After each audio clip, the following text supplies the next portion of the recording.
Steelers Nation? You're watching another episode of the Sick Podcast, Steelers Crazy. I'm Mike Nicastro. That's Jordan York. We're really happy to be with you today as we get a little bit closer to Steelers Buccaneers this Sunday. Kenny Pickett's first official home start, Jordan, and it's against the GOAT, Tom Brady. Yeah, I tweeted something yesterday. I think that this is the game on the Steelers' schedule. If we're going to win one, I think this is going to be it. Coming back home, it's Kenny time, man. It's Kenny time, and you know what? It's a good transition for us because we have somebody today who's quite familiar with Kenny. He's coached Kenny, he still mentors Kenny, and he keeps in touch, I'm sure, as much as he can, even though Kenny's a pretty busy guy right now. This guy's busy as well. He's nice enough to take some time to join us. Let's roll the intro, and then we're going to bring in Tony Raciopi. Turn up your volume. Because you're about to listen to The Sick Podcast. Steelers Crazy. Harris Smith shields. Flacco, Polamalu takes it home. Super Bowl 43. Pittsburgh might be bound for that thanks to number 43. The sickest Pittsburgh Steelers podcast. Sports entertainment like no other. It's gonna be sick. All right, I guess we'll bring the man in. There he is. How we doing, guys? Hey, good. Better now. Again, just wanted to thank you for joining us to, kind of knack your brain and let our viewers and listeners know like a little bit about what you got going on. So with that being said, tell us about yourself and, your background, how you got started and how it's going now. It seems to be going pretty well. Especially now, right? It's been an amazing experience, and it's been an awesome journey. So give you the abbreviated version. I grew up in Ocean Township, where Kenny's from. Actually, I got some yins in me. We lived in Pittsburgh for about 5 years when I was younger. So my sister, we were Jersey Shore. My dad got a job. We were in Butler, PA for about 5 years, and we moved back bought the house in Ocean Township right next door to Kenny's mom, Casey. So that's how long I've known their family. Played high school. I was a pretty good athlete, football, basketball, baseball guy. Went and played in college, played quarterback at Rowan University, which is a really good Division III program in Jersey. We lost 5 times in 7 years in the national title game. You play Mount Union? Yeah, pretty much every year and lost to them. Yeah, so, I didn't mean to bring that up, but that's how I know because I follow you. That's cool. Yeah, they were awesome program, so well coached. So I played there, had a really good career. Graduated as one of the top 10 passers in NCAA history, all levels. Spread offense, threw the ball around all over the place, which was a blast for me. So post-college career, was a free agent with the Jets, free agent with the Dolphins, 04-05. Played overseas for a little bit, played arena football, had a taste of kind of everything, and then started coaching. So GA'd at Temple in 06 for Al Golden, his first year. Now I've known Al Golden since I was 10, 11 years old. Way back, recruited me in high school, and just kind of found out that at that time in my life, I wanted to be a high school coach and a teacher, and get all the mentors in my life, and a lot of people that I leaned on outside of my father or my grandfather were coaches, so started teaching and coaching, so I really, from the quarterback business standpoint, the quarterback training, I got into it late for compared to most guys. I was football, basketball, baseball coach. I played all three, right? I coached all three, phys ed guy. And it really started training quarterbacks about 10, 11 years ago, and then, started really training high school kids as well as I jumped into the draft prep stuff and absolutely loved it. I had all these really good college quarterbacks that would come to me for 6, 8, 10 weeks and got to really hone in and work on them. And, so much of what we do as quarterbacks is kind of getting ready for the next thing, right? Spring practice or, the season or, whatever. And you're kind of getting always ready for a system and plays and a team. And it's such a team thing. The draft stuff is the first time that these guys can just work on themselves, work on me fundamentally, work on how I throw, my footwork, really just break me down and make me the best me. And I absolutely loved doing it. And then through the high school and college, the NFL guys, really the biggest window I saw were the college kids, just because of the hours that the college coaches could work with those guys. So many guys just needed to work. It was, they would finish their season. They had this window of time where, they couldn't work with their college coaches. So you kind of get them ready for spring practice, and then they practice for spring practice for 15 practices, right? Spring game. And then they have this time off again where no one's coaching them, So, so I just saw this big need that, that's kind of where I'm at now, right? It's like, for me, I coach in the fall. I coach at the Hunt School in Princeton. We're a really good program. We're probably top 100 in the country every single year. I've been there 6 years. We've lost 7 games and have had 71 Division I guys. So it's not a bad number. Again, my senior class this year, we have 9 kids already committed to play Power 5 football. Nice. My quarterback's going. Yeah, so it's That's it's not a bad place to coach. Yeah, so coach in the fall, and then start the draft prep stuff up in January as well as the high school kids. And you don't take any days off, do you? No, not much. Where's your quarterback going? He's going to Iowa. Nice. So Kirk Ferentz. Kirk Ferentz, great guy, great family. Yeah. Well, for me, I've trained the last 3 starters they've had, so I know the program well. I know the coaching staff well. There's a lot of trust there in what they do, and he's a pro style kid. He's a big, strong, 6'2.5", 225, 230. Just a great fit for what he does. Yeah. So nice. So that's kind of my year. It's kind of like coach in the fall, teaching the whole year, obviously. Draft guys, high school kids start in January, and then the college kids kind of pop in on their breaks. Yeah, so you kind of said, you guys grew up and you moved right next to Kenny. That's when you first met him. So just as far as like, how has Kenny's progress, like, you seen over the years? Like, tell us a little bit about, the first 4 years at Pitt, and then obviously when the Heisman year, and just now on the Steelers. It was honestly, I just let you talk because you're just so knowledgeable about everything everything that you were saying is just like a dream job. So that's great. Appreciate it. It's been neat. I mean, so like the cool thing for me and him, so I used to do like fitness stuff for younger kids at that time, like when he was younger. So the first time I met him was probably like 3rd or 4th grade. It wasn't quarterback stuff. It was strictly fitness, conditioning, speed, now agility. You can take credit for bringing him to Pittsburgh. That's right. So you heard it here first on the Sick Podcast. I take no credit for a lot of things with that kid. He's so talented. He's such a hard worker. But so I did not train him at all. He played for one of my best friends. Donnie Klein was his high school coach at Ocean Township. So when he got to high school, Donnie's telling me all the time, like, Kenny's just so good. That time, I don't know if you guys know this, but he was like 5'8", 5'9" in high school at one point. Wow. I mean, he was like a little munchkin. He was a really good athlete, strong arm, could really spin it, but like he was a kid that was like really good, went to every camp, but he was undersized. And he was like, no one was going to offer him, even though he was like, he'd like win MVP of the camp, but he was just too small. That was always like the feedback you get on him to Donnie. This was in high school? Yeah, he was big time. He was a late bloomer. Yeah, he was, I would say sophomore year was 5'9", then he was like 5'10 and a half, and then his senior year he looked like a dude. Like he got to 6'2", he was 205. Did he play linebacker?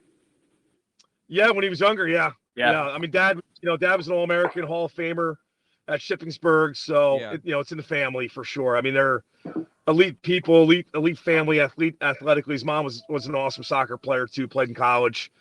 So make a long story short, I saw him his senior year. We connected again, and then we got together going into Pittsburgh, and then ever since it's been awesome to watch the growth. It's been awesome to watch a kid that has like, here are my goals, this is what I want to be, and actually work towards them. Like no easy quick fix. It was an A to B to C to D, and so I wasn't going to be an A to Z kind of jump. And he always believed in himself, always knew what he wanted to be, and he put the work in. And I sat down with him, whatever, it was 6 years ago, and said, hey, what's your goal with this? Like, where do we want to go with this thing? And he's like, I want to be a first-round pick, and I want to be an NFL starting quarterback for a long time. So I just said, okay, well, here's the plan. Follow the plan as best you can, and we'll see where this thing goes. And that sucker did, 12 months a year. So whether it was at Pittsburgh, whether it was on his own, and obviously when he came home, every single break he was home, I saw him as many days as possible. I'm talking snow. It didn't matter. We were somewhere in a gym, in a facility, in sneak into the Rutgers bubble at 9:00 at night, all those things, that's what we did. God, Mike, that's awesome. Yeah, I mean, obviously it's paid off as you said. Yeah. Sure. I want to talk about something that is not immeasurable, right? It's not his height, it's not his weight, it's not his arm strength, but his moxie. I know we saw last game against the Bills. Obviously, wasn't pretty on the scoreboard there, but he's getting in guys' faces.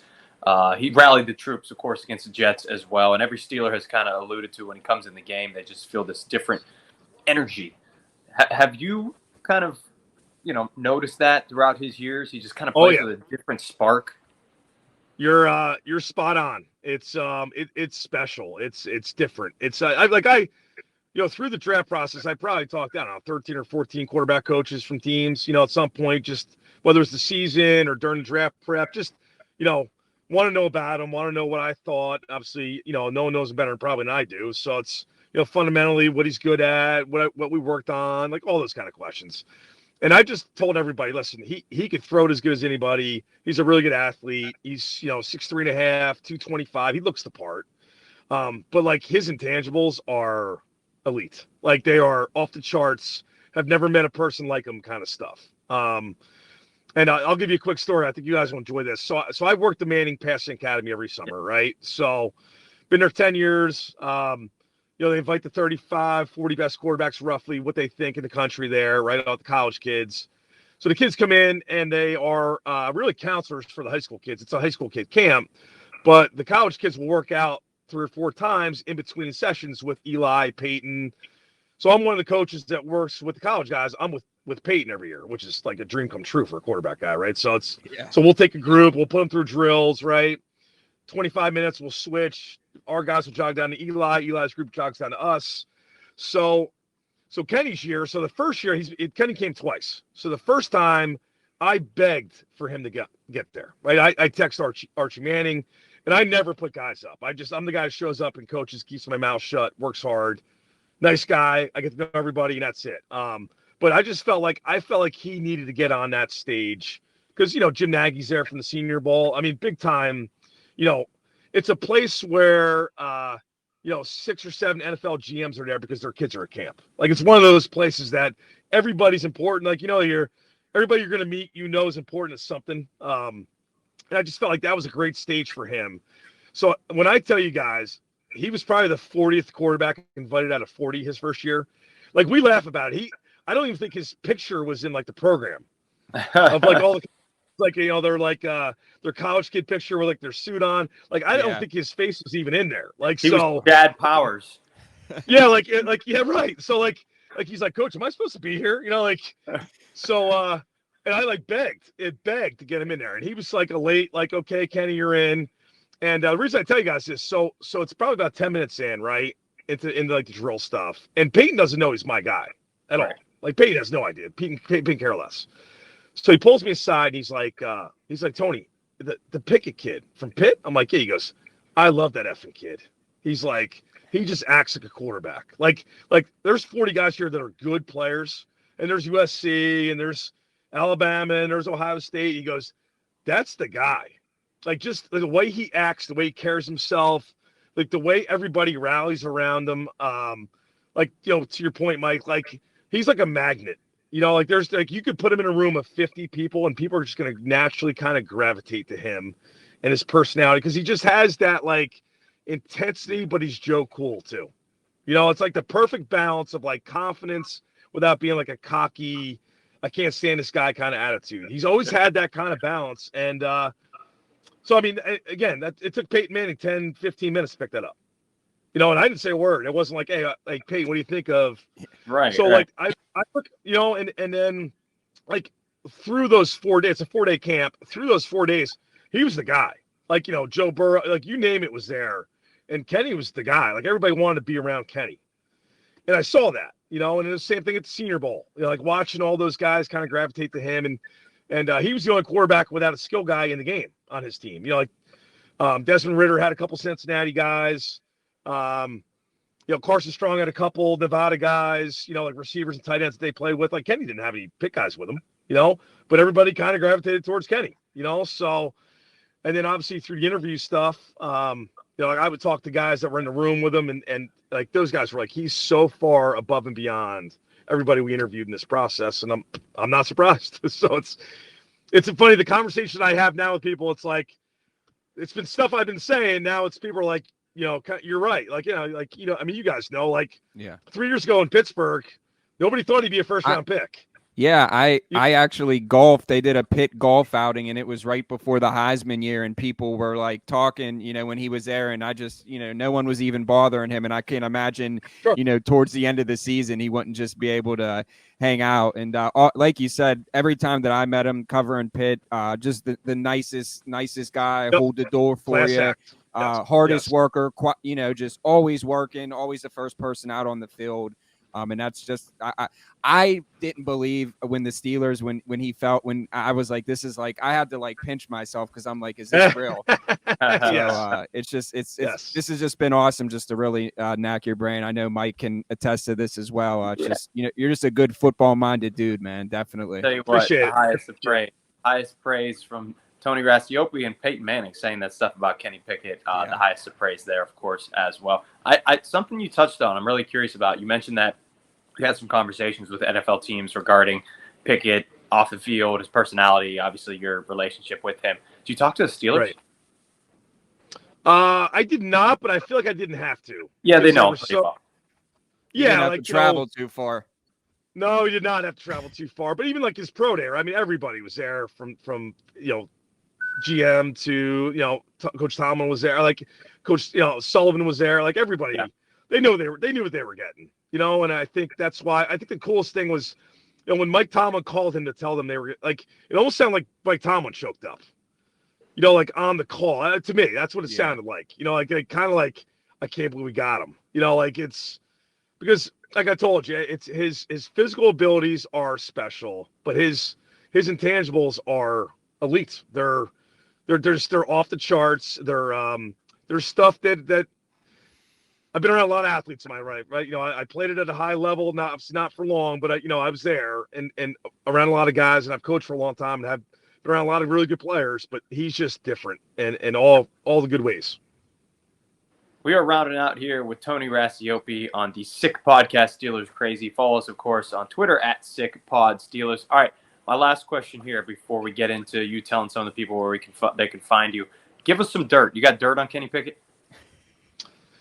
Some dirt. TG dirt. You got it for us? No. I'll say this. I'll share this story with you. I think you guys will appreciate it. This kind of speaks to our relationship. So the second year's at the Manning camp, right? So it's a Thursday to Sunday camp. So we fly out. So he drives to Jersey, right? We fly out together Thursday morning, like red eyes, 5:30, 6 a.m. flight, because you want to get in early and kind of get situated, right? So we fly out, and there's always storms in New Orleans, June, July-ish, always, all the time. So it's Saturday night, and we're hanging out, we're coaching. And Sunday morning, it's like a morning session, and then you're done at like 12. So then you fly back at 2 o'clock, 3 o'clock, 4 o'clock. You fly back in Sunday night. And then he had Pittsburgh Media Day on Monday, I believe. So he was kind of jam-packed, right? So Saturday night, we're coaching. All of a sudden, lightning, thunder. We get called in. We're sitting down. So all of a sudden, I get a text on my phone that our United flight got canceled. So we're like, oh, my God. So then he gets the same text on my flight, right? So he's like, Coach, I got to get back. Like, I need to get back. I got media day on Monday. And so it speaks to kind of kid he is, because he could have blew it off. Like, he had the excuse, right? So he's on the phone with his girlfriend, who was now his fiance, Amy, at the time, right? I'm on the phone with my wife. We're trying to figure out flights and how we get back, and, Jersey, Philly, all the local airports. There's nothing, guys. Like, there is 0 flights. So he comes to me and he goes, Coach, there's one flight. I'm like, from where? He goes, Atlanta. I'm like, Atlanta? Like, we're an hour west of New Orleans. We are not close to Atlanta. Yeah. So he's like, it's tomorrow at like 12:30 in the afternoon. So I'm like, okay. So we GPS, it's like 8.5, 9 hours, right? So I'm like, Kenny, the only way we could do this is we got to book the flight, and we have to leave like in an hour. We have to drive through the night together. We don't have a car yet, by the way. Like we don't have a car rented yet. So He's like, I got to get back. And I'm like, now meanwhile, in my mind, I'm like, it doesn't matter. Like, I could come back the next day. It doesn't matter to me, right? But I'm not going to let the kid drive through the night by himself. Yeah. From New Orleans to Atlanta, and then catch a flight by himself. So I'm like, all right. I told my wife, I'm like, book the flight. I'll go with you.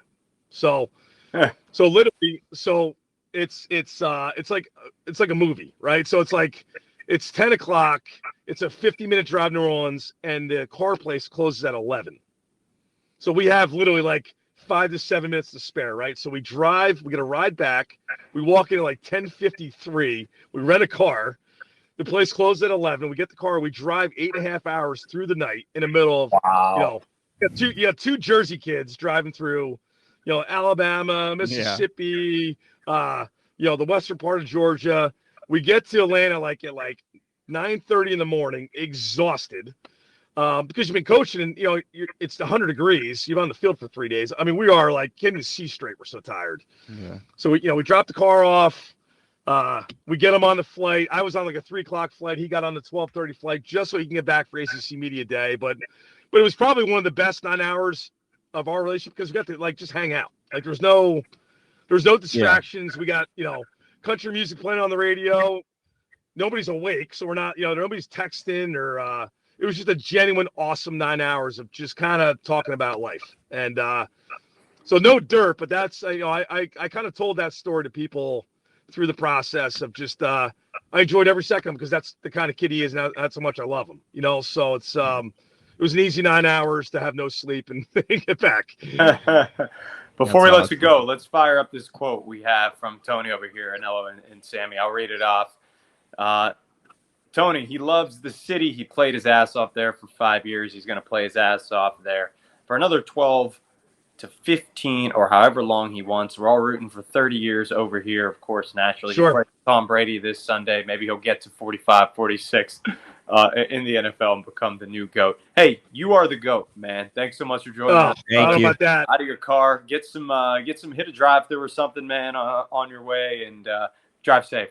Thanks, brother. I appreciate it, Thank guys. you. Listen, of course, thanks for the coverage and everything you guys do. And hey, go Steelers, go Panthers. Nice, brother. Thanks. Thank you for everything that you do for the football community. See ya. Appreciate it, guys. Thank you. Thank you. Yeah, man. Just he's the type of person that just comes on and you let him talk, man. I mean, just the stories, just the knowledge, the football intelligence of that guy. Just wow. Yeah, I tell you what, he stole the floor, of course. I think we leave on that note because he has some incredible things to say, and my analysis, your analysis certainly would pale in comparison. So thank you so much for joining us on another really, really cool episode of the Sick Podcast, Steelers Crazy. I tell you what, in terms of keeping things creative and unique, we're the only Steelers podcast out there with these kind of guests. We have an NFL player on each Tuesday. We have Kenny Pickett's coach. We're going to have a lot more. Subscribe. Really, really cool guests on the rest of the year. So Giveaways. Follow us at SickPod Steelers. Subscribe to the YouTube, and we'll continue to bring you the best Steelers content. All right, for Jordan York, I'm Mike Nicastro. Until next time. Go Steelers. And that's a wrap. Hope you don't miss us too much until next time. Follow the Sick Podcast Steelers Crazy on YouTube, Instagram, Facebook, Google Play, and Apple Podcasts.